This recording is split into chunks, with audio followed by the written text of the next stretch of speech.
Good morning student, I am Ruby, your computer teacher from Vishwashnav Sharda Public School, Pune. In our last classes we have started reading of chapter number first. Today we will continue the same chapter from the topic of data hierarchy. Today we discuss about the data hierarchy. Data hierarchy क्या होता है? Data hierarchy क्या होता है?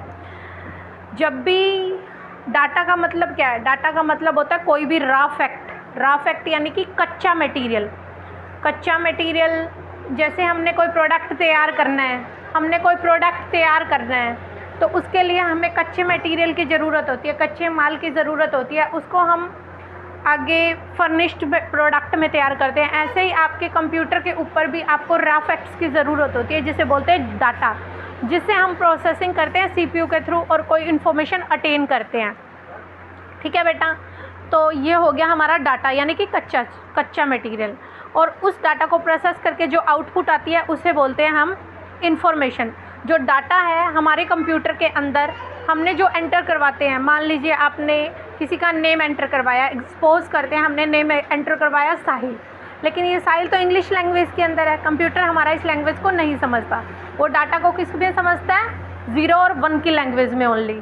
तो सबसे छोटी जो इकाई है या यूनिट है डाटा का, उसको हम बोलते हैं बिट। सबसे पहले हम डिस्कस करेंगे व्हाट अबाउट द बिट।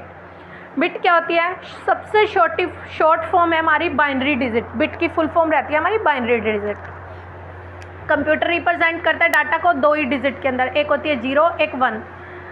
ये रिप्रेजेंट करता है कि सर्किट ऑन है या ऑफ है। तो बिट को रिप्रेजेंटेड कर सकते हैं हम इलेक्ट्रॉनिक सर्किट के द्वारा, जो है आपका ऑन या फिर ऑफ। सेकंड है आपका बाइट। जब 8 बिट का कलेक्शन हो जाता है, 8 बिट मिलकर क्या बनाती है? आपकी बाइट। अब जो इन्फॉर्मेशन है वो बाइट की फॉर्म में स्टोर होती है। बिट तो बहुत छोटी इकाई है, ए को भी रिप्रेजेंट करने के लिए आपको बाइट की नीडेड है, बाइट ज़रूरी है। बाइट के बिना आप कोई भी डाटा कंप्यूटर में रिप्रेजेंट नहीं कर सकते। तो जो आपकी बाइट है वो 2 कॉम्बिनेशन में होती है, बिट पैटर्न बोलते हैं उन्हें। वो कौन से बिट पैटर्न है? एस्काई और EBCDIC। एस्काई की फुल फॉर्म रहती है बेटा, देखिए एस्काई की फुल फॉर्म है आपकी, क्या है? ये रही आपकी फुल फॉर्म एस्काई की, American standard coded for information exchange. और EBCDIC की है extended binary coded decimal interchange code.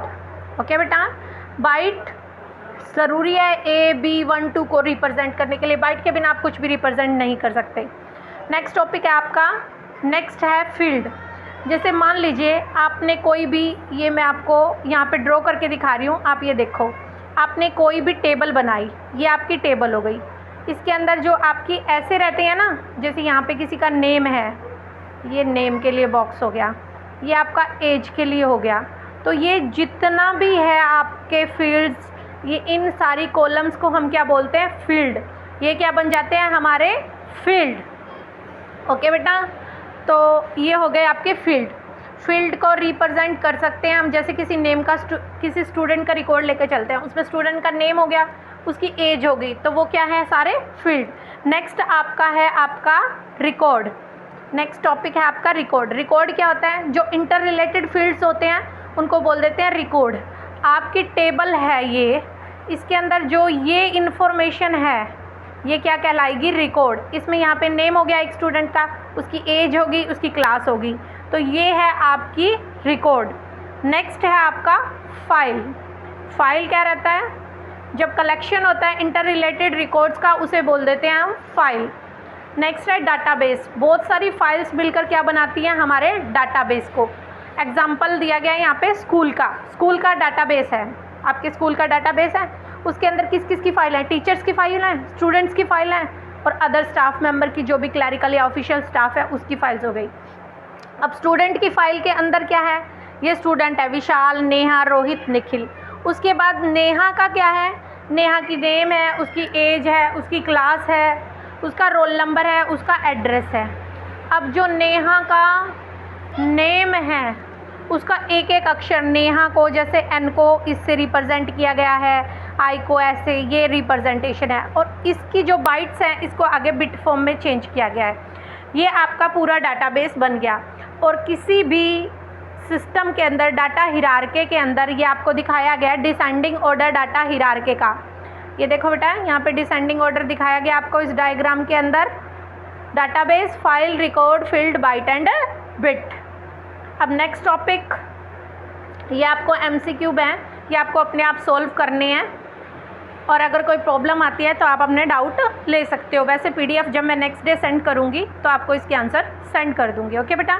Next topic है हमारा ट्रबल शूटिंग टिप्स। जब हमारा जैसे कोई भी मशीन है तो उसमें कुछ भी प्रॉब्लम आ सकती है, इंसान में भी प्रॉब्लम आती है। जैसे हम थोड़े टाइम बाद कभी बीमार हो जाते हैं, हमें कुछ प्रॉब्लम हो जाती है, ऐसे ही मशीन है तो इसमें भी कुछ प्रॉब्लम्स आती हैं।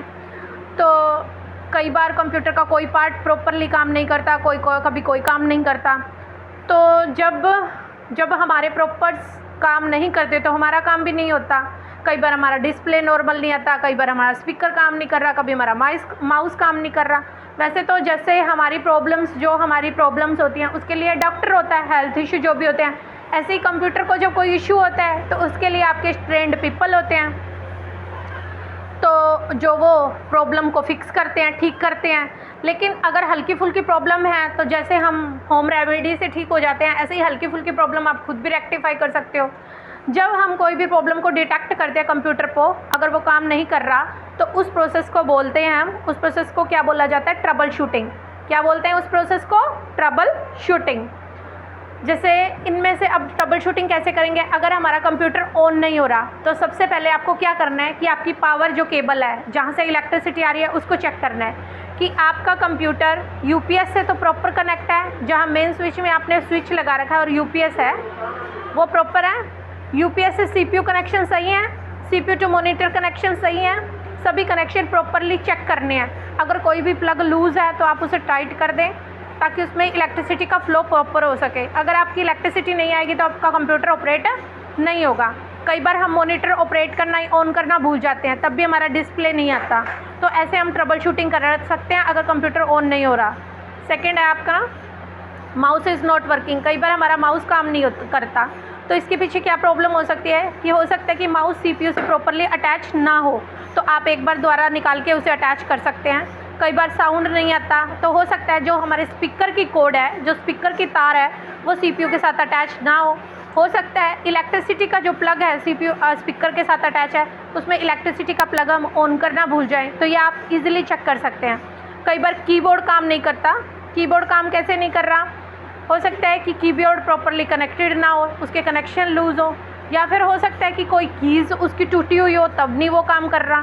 नेक्स्ट, कई बार प्रॉब्लम आती है कि कीबोर्ड से सिर्फ कैपिटल लेटर लिखे जाते हैं, यानी कि बड़ी ABC आ रही है, स्मॉल लेटर्स नहीं आ रहे, यानी कि स्मॉल ABC। तो कई बार क्या रहता है कि हम शिफ्ट की को प्रेस करते हैं लेकिन वो स्टक की रह जाती है, नीचे ही रह जाती है, ऊपर होती नहीं है, जिसके कारण क्या हो जाता है, वो हार्ड हो जाती है। हार्ड होने की वजह से जो हमारा कीबोर्ड है वो प्रॉपर काम नहीं करता। कई बार हमारा कंप्यूटर किसी काम को रिस्पॉन्ड नहीं करता, हम कोई एप्लीकेशन चलाना चाह रहे हैं वो नहीं चल रही, एकदम से रुक भी जाती है, तो उसको बोलते हैं हम कि कंप्यूटर हमारा हैंग हो गया है। इस केस में क्या होता है, कई बार हमारा माउस काम नहीं करता, कई बार हमारा कीबोर्ड काम नहीं करता। तो इसके लिए आप क्या कर सकते हो? सबसे पहले आपको क्या करना है, कीबोर्ड के ऊपर 3 कीज़ रहती हैं आपकी, ऑल्ट, कंट्रोल और डिलीट। ये की कॉम्बिनेशन है आपका, ऑल्ट, कंट्रोल और डिलीट की, तीनों को इकट्ठा प्रेस करोगे तो आपके पास एक विंडो ओपन होगी। आपकी विंडो ओपन हो जाएगी, उसमें आएगा विंडो टास्क बार।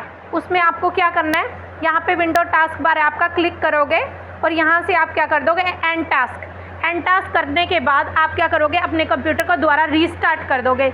रीस्टार्ट करते ही आपका कंप्यूटर ऑन हो जाएगा। अगर नहीं होता तो कुछ और प्रॉब्लम हो सकती है, तो आप अपनी प्रॉब्लम को रेक्टिफाई कर सकते हैं। तो बेटा आज अपने ये लेसन की कंप्लीट रीडिंग हो गई, आज आपके लेसन की रीडिंग फिनिश हो गई। नेक्स्ट डे आपको मैं इसकी PDF सेंड करूँगी। अब आपने इस लेसन को लर्न भी करना है और रीड भी करना है। Okay, keep smiling, thanks, have a nice